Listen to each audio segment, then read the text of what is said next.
Let's continue our study of Genesis 1 by turning to observations of an historical sort. Since the ancient era is not the only period when accounts of origins have been developed, we'll go ahead and at this point periodically bring up the issue of modern accounts of origins as well. Now, admittedly, that's not an historical observation. It just seems like an appropriate place, bridge point, to bring up those topics as well. We want to be able to contrast ancient Near East creation accounts with that presented in the Bible. You see the abbreviation ANE. Whenever you encounter that in the course of this study, it refers to the ancient Near East. First, consider Egyptian accounts, in particular, an account that's known as the Memphite theology of creation. The Memphite theology of creation. This portrays the Egyptian god Ptah as the creator deity. One point of similarity is that we find Ptah described as creating by thought or word, rather than creating as a biological or physical activity. We find Ptah created with teeth and lips in this mouth, I'm quoting here, which pronounced the name of everything. Indeed, all the divine order really came into being through what the heart thought and the tongue, that is the tongue of Ptah, commanded. End of quote. There are other Egyptian creation accounts that describe biological or physical activity, and that would be true for the Egyptian god Atum. But in the case of Ptah, it's rather unusual in ancient accounts. Here we have a deity creating by speech or word, much like the account of God in the Bible. And here is yet another similarity. When Ptah completed his creative activity, we read, he was satisfied or rested after everything he made, end of quote. So the biblical account showing the Shabbat, the Sabbath, cessation of activity and consequent rest, finds some parallel. Not that there was a seventh day, but simply Ptah engaged in rest after he had finished the work of making. Alongside similar features, we want to be aware of dissimilar features in the Egyptian account. The first is the Egyptian material is admittedly polytheistic. There's a multiplicity of deities. Ptah here operates as the primary deity, and he is in the Memphis or the Memphite theology of creation attributed with the act of making. But some of the things or beings which he makes are in fact other deities. A second dissimilar feature has to do with idolatry. For it is said, and I quote, "So the gods entered into their bodies." And here it's meant they made their way into images, tangible forms. They entered into their bodies of every kind of wood, stone, clay, or anything which might grow upon him.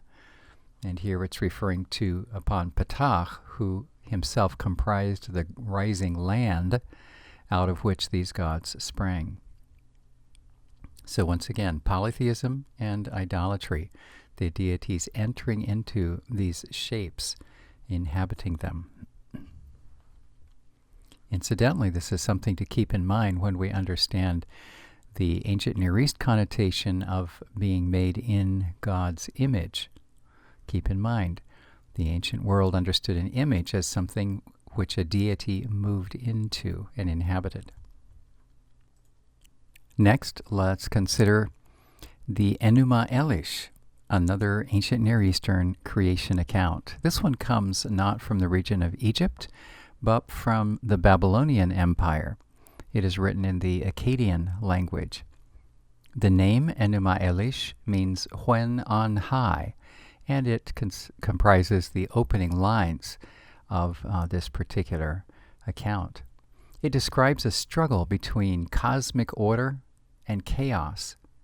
Enuma Elish is the most significant expression of religious literature in Mesopotamia. It consists of 7 tablets and would routinely be recited on the fourth day of their New Year's festival. Our earliest copies date to about 1000 BC, but as we observe the style of language employed, it suggests that it originated in what's known as the Old Babylonian period, early 2nd millennium BCE. There are some similarities with the biblical account, and then what you see on the screen are the dissimilarities. First, some similarities. Marduk, who is the primary deity in this account, employs a powerful word. Now, it's not exactly a completely creating word, but there is a piece where he is able to make a certain cloth either appear or disappear upon his word, his speaking. Similar to the biblical account of the Spirit, which uses the word for wind, hovering over the waters, we find in the Babylonian account that various storm winds were employed by Marduk in order to stir up and ultimately inflate a hostile deity, a goddess Tiamat, before shooting her with a fatal arrow. So winds were employed in relation to water. Tiamat is a goddess associated with the watery depths. And related to that is the division of the waters into two groups, with this wind and the slaying of Tiamat. We read that he split her, that is Tiamat, like a shellfish into two parts. Half of her he set up and sealed it as the sky. This corresponds to the division of waters above from waters below, separated by the expanse of sky or heavens in the biblical account. The establishment of stars as markers of the passage of time is also mentioned in the Enuma Elish account. Now for dissimilarities.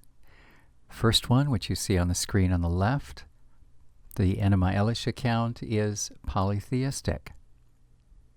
Gods are birthed from a primordial deity Apsu, together with Tiamat. Now, interestingly, etymologically, that is, the word meaning associated with Tiamat is the same word in the biblical account, Tehom, which means watery depths. That biblical word Tehom occurs in chapter 1, verse 2, when we read, "And darkness was on the surface of the depths." It's that word depths. We're not suggesting that in the biblical account the word depths is somehow a deity. In fact, we're suggesting just the opposite. But we are acknowledging that that word, when it appears in Akkadian, in the Babylonian account, the related word in their language refers to a deity. Here is a portrayal, which in all likelihood we understand to be a struggle between the deity Marduk and Tiamat. This is a seal, a cylinder seal from that epic.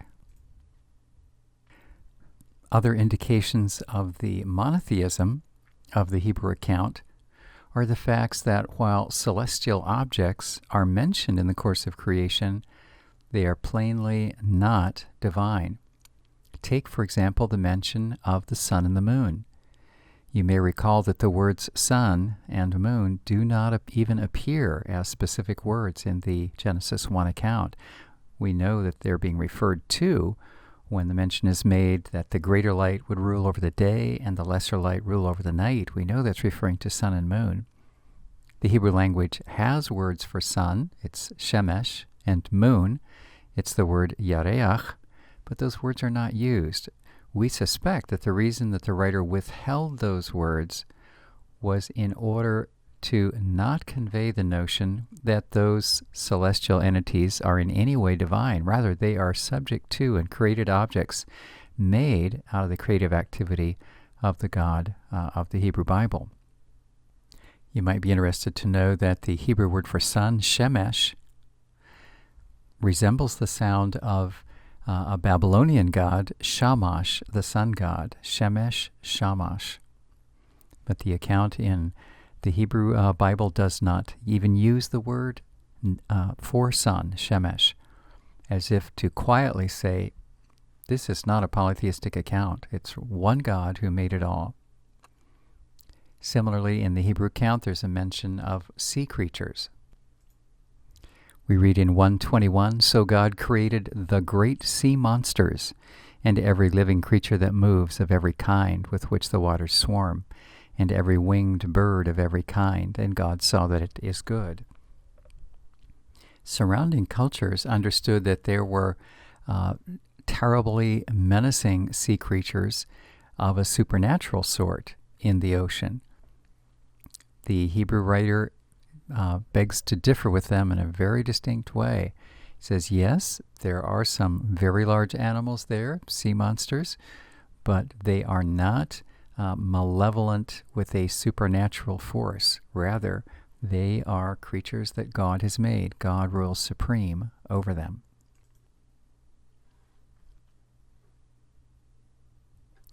Another feature of the Enuma Elish account is that it portrays a chaotic struggle between various deities. Already we've mentioned how Marduk marshals the winds in order to assist in the killing of Tiamat. There's the portrayal of humankind in Enuma Elish as servants of gods. It's as though the gods perceive that they need a little bit of help. They want someone to wait on them, in a sense, to meet their needs. So they develop humans in order to be servants to them. Instead of chaotic struggle, in the Hebrew Bible, we have a very orderly account of the formation of the universe. There is the separation of distinct elements in order to quell or rule or subjugate chaos. Humankind is not the servant of the gods designed to wait on the deities hand and foot, but rather humankind is a summit of creation, no less lofty than indicated by the fact that humankind is made in the image of God.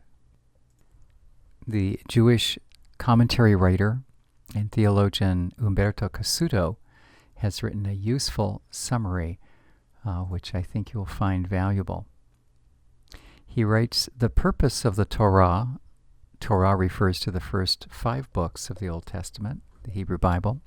The purpose of the Torah in this section is to teach us that the whole world and all it contains were created by the word of the one God, according to his will, which operates without restraint.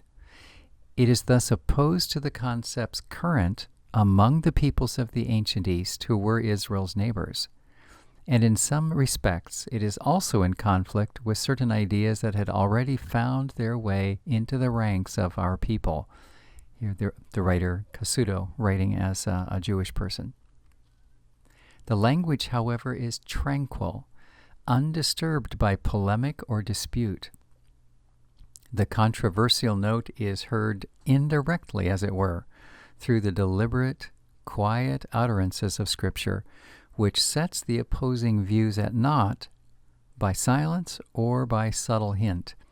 And here he has in mind the fact that Shemesh, sun, and Yareach, moon, are not even mentioned, not even specifically named.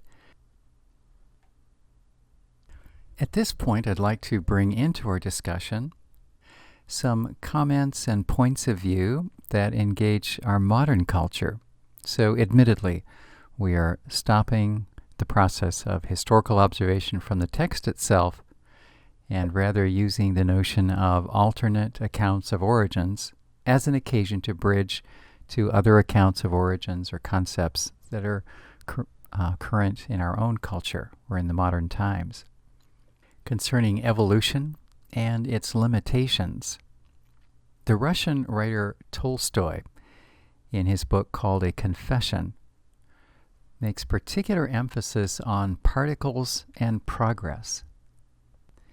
when he posed rhetorically the ultimate question, why do I live? The solution, the explanation that he was resolved to embrace was this, and I quote, "In infinite space, in infinite time, infinitely small particles change their forms," this is evolution, "change their forms in infinite complexity, and when you have understood the laws of those mutations of form, you will understand why you live on the earth." In his understanding, we are simply an accident over a long period of time, no higher meaning or worth for the human being or other elements of the cosmos. He goes on, quote, "You are an accidentally united little lump of something." Dallas Willard, in his book The Divine Conspiracy, observes, "There has been no advance beyond this position since Tolstoy's day. If you look into the content of the most highly regarded video presentations or books on so-called reality or the cosmos by people such as Carl Sagan or Stephen Hawking, you will see that it is all particles and progress." End of quote. Little bits over a long period of time with incremental improvement. It's no wonder that when someone inquired of a serial killer, Jeffrey Dahmer, on death row, asking him why did he have so little regard for human life so as to repeatedly be killing people, his comment, "Well, we come from slime, so it doesn't matter what happens to us." That's the essence of what his understanding was. In fact, as horrific as his actions are, we would have to acknowledge that Jeffrey Dahmer's logic was really sound. And that should help us rethink the wisdom of the starting point of that logic. It's Tolstoy's starting point, and the starting point of all atheistic evolution.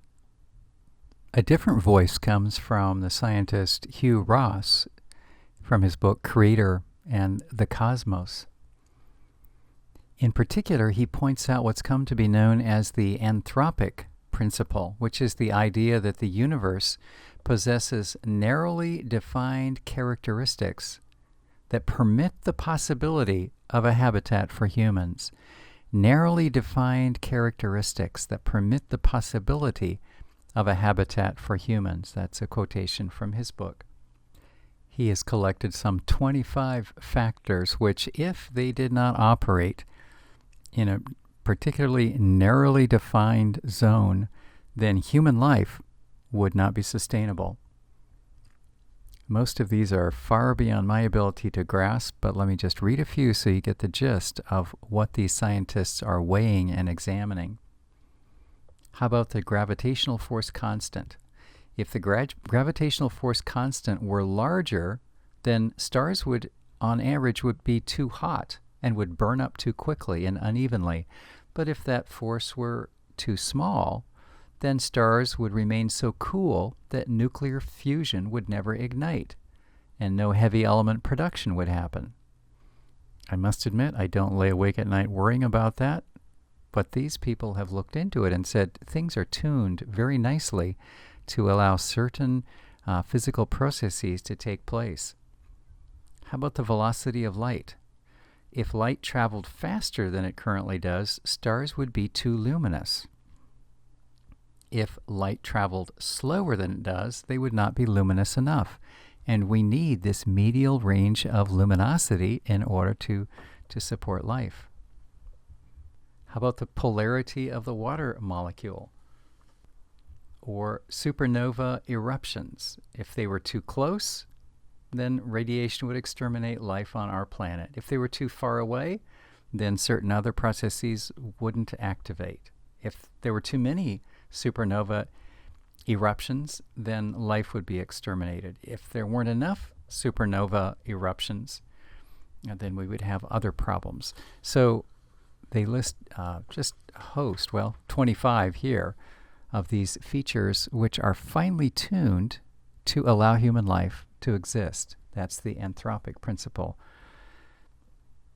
When you stack up so many of these to such a detail, then, of course, it could be the chance outcome, a rare piece of probability, but increasingly it requires more and more faith to trust the chance happenings of evolution. And my conclusion on this is it takes less faith to believe an intelligent designer, to use a term also current in some of the creation discussions, takes less faith to believe that such an intelligent designer exists, a supreme being, than it does to believe that the rolling of the dice over eons of time would produce the degree of precision and complexity and, frankly, beauty that we have. It takes too much faith to be an atheistic evolutionist, in my book.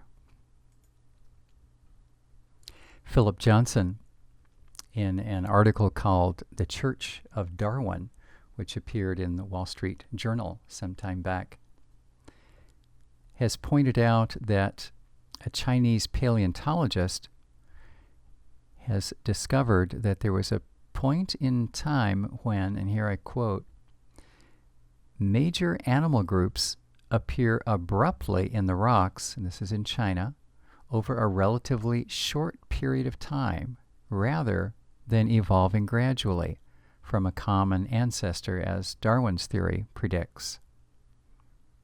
So there's been a discovery in China of not just gradual, incremental development of various life forms, but major, that is distinct, independent animal groups appearing basically simultaneously in a narrow period of time. That would seriously argue against the evolutionary theory. This information has been shared by a Chinese paleontologist in the course of lectures to American audiences, and sometimes this conclusion that he draws, upsetting evolutionary theory, is in turn upsetting to American scientists. And he responds to this, quote, "In China, we can criticize Darwin, but not the government. In America, you can criticize the government, but not Darwin." The last on this screen is a mention of Michael Behe, who is a biochemist. In his book entitled Darwin's Black Box, he describes the fact that as Darwin postulated how evolution could have taken place, he moved as far as his own scientific understanding would allow him, and at the era of Darwin, that brought him to the cell level, but he couldn't go beyond that into the biochemistry of the cell. That was the limit of scientific understanding in Darwin's era. Professor Behe comes along and says, we have the ability now to move into greater detail in our exploration of these minute elements biochemically, what the chemistry, the actual operation of biology. And he says, as we open that black box, that's what he refers to as Darwin's black box, the material hidden from Darwin because of the lack of scientific inquiry to that point, as we now are able to open that black box and look at the intricacies of biochemistry not understood by Darwin in his era, they have made discoveries that are at the level of complexity that simply make evolution untenable. And so, towards the end of his book, Dr. Behe says the following, quote, "We are left with no substantive defense against what feels to be," and this would be as a scientist, "what feels to be a strange conclusion that life," notice the emphasis on biology, "that life was designed by an intelligent agent." A little later on, he writes, "The simplicity that was once expected to be the foundation of life, that is, particles, in Tolstoy's understanding, particles gradually mutating and inching their way forward from very simple to eventually more complex. He says, no, that doesn't describe what we're finding as we peel back the layers and look at the intricacies of cellular biology. Instead, the simplicity that was once expected to be the foundation of life, that simplicity has proven to be a phantom. That simplicity just isn't there. Instead, he writes, systems of horrendous, irreducible complexity inhabit the cell. Irreducible complexity, he means you can't move from simplicity into that complexity. It's just a given. It's a foundation piece, a starting point. Thus, it's useful to be aware of the fact that although atheistic evolution is very popular across our American culture, there are some very solid scientists who say that is a viewpoint that simply does not tally with the evidence that they are coming across in the complexity of the universe as they study it. This concludes our study of historic observations. I trust that you've observed how valuable it is to be aware of, in this case, accounts of origins in other cultures, particularly cultures of the ancient Near East, so as to better understand some of the things that are said and some of the things that are left unsaid in the biblical account. The next section will turn to theological observations.